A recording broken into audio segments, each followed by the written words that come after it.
नमो नमः। पुनः याज्ञवल्क्य शिक्षा का यह 6वां पाठ, श्लोक है 12वां।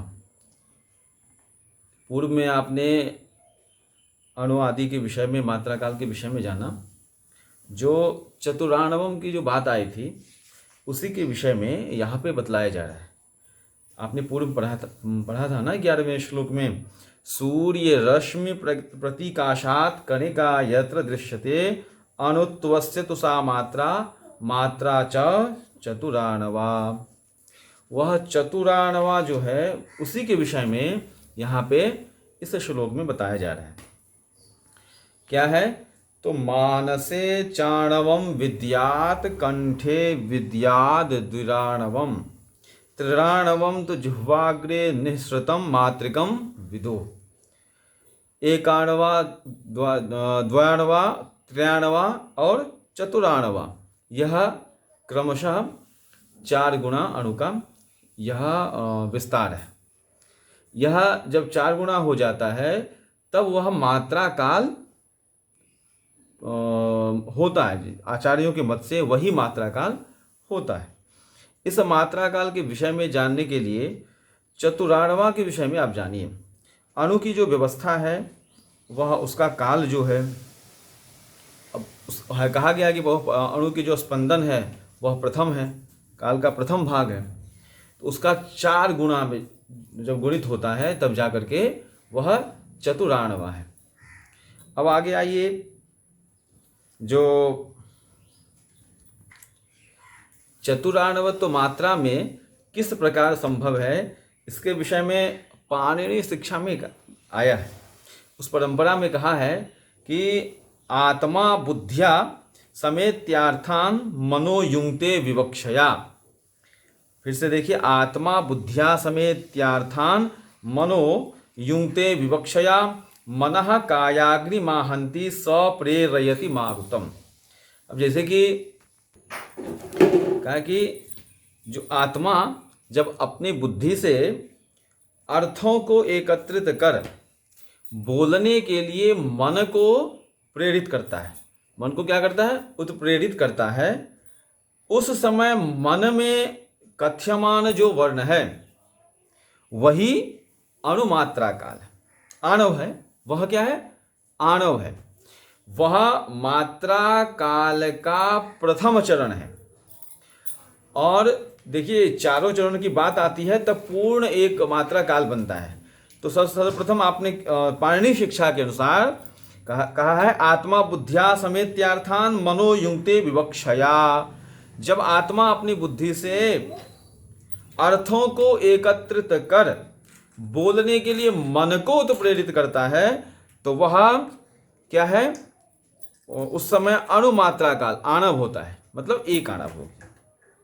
और जब वह क्या होता है, इसमें कहा है जब वह कंठ में आता है, क्या होता है? जब कंठ में आता है तो उसको तो वह 2 आणव काल हो जाता है। और जब जीव के अग्रभाग में आता है तो वह 3 अणुमात्रा काल होता है। और जिह्वा के अग्रभाग तक पहुंचने पर 3 अणुमात्रा काल। और जब वह शब्द निकल जाए, जब विद्वान उसे पूर्णतया बोल दे तो वह पूर्ण मात्रा काल। विद्वान उसे जब पूर्ण मात्रा काल किसको मानते हैं? जब वह शब्द निःसृत हो जाए, जब शब्द निकल जाता है तब वह क्या होता है? पूर्ण मात्रा काल। पुनः इस बात को जानिए कि मानसे चाणवम विद्यात कंठे विद्यात द्विराणवम त्रिराणवम तु जिह्वाग्रे निःसृतम मातृकम विदुः। जब आत्मा, पाणिनि शिक्षा के अनुसार, जब आत्मा क्या है? बुद्धि से अर्थों को एकत्रित कर बोलने के लिए मन को क्या करता है? उत्प्रेरित करता है। तो वह प्रथम चरण अणुमात्रा काल का प्रथम है, अणुमात्रा। और जब वह कंठ में होता है तो वह 2 अणु की मात्रा होगी। अब उसमें जब जिह्वाग्र होता है तो त्रियाणवा बोलते हैं, वही त्रिअणु मात्रा हो गया।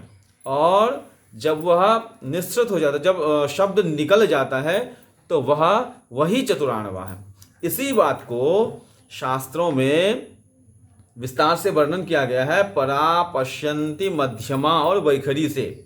जो परा पश्यन्ति मध्यमा और वैखरी, यह जो स्फोट की बात आती है व्याकरण शास्त्र में, अन्य शास्त्रों में यह जो शब्द यह बताई गई है शास्त्रों में परा पश्यन्ति मध्यमा और वैखरी, वही एकाणवा द्व्याणवा त्रयाणवा और चतुराणवा, इस प्रकार से यह चतुराणवा जो ही मात्रा काल प्रकारांतर से होता है। क्योंकि अन्य अन्य आचार्यों का मत है कि कोई आचार्य कहते हैं पलक जो झपकने का जो है समय वह मात्रा काल है, कोई आचार्य कहते हैं विद्युत जो तड़कने का समय है वह मात्रा काल है। किन्हीं आचार्य के मत से जो कहते हैं कि एक शब्द से, एक अक्षर से दूसरे अक्षर तक जो शब्द उच्चारण में जो समय लगता है वह मात्रा काल है। और एक इस मत पे जो सूर्य रश्मि की बात आती है, जो अणु की बात आती है, स्पंदन की बात आती है, उसका चतुर्गुणम जो चतुराणवा है वह इसमें लगभग सभी आचार्यों का मतैक्य है। इसलिए यह पुष्ट है कि यह चतुराणवा जो है यही मात्रा काल जो है प्रमाणित प्रतीत होता है, ऐसा याज्ञवल्क्य का कथन है। महर्षि याज्ञवल्क्य जी ऐसा कहते हैं। उन्होंने ये पाणिनि शिक्षा में भी इसी प्रकार से यह बात आई है। फिर से इसको देखिए, मनसे चाणवम विद्यात् कंठे विद्यात् दुराणवम त्रिराणवम तो जिह्वाग्रे निःसृतम मातृकम विदुः। यह चार प्रकार से सर्वप्रथम जब आत्मा जो है बुद्धि से अर्थों को एकत्रित कर बोलने के लिए क्या करता है, मन को प्रेरित करता है, तो वह प्रथम अनुकाल हो गया। दूसरा जब वह कंठ में होता है तो द्वाणवग हो गया, और तीसरा हो गया जब जिह्वाग्र होता है, और चतुराणव हो गया कब, जब वह शब्द निःसृत होता है, जब वह बोला जाता है। तो इस प्रकार से चतुराणवा की बात आप समझे। धन्यवाद।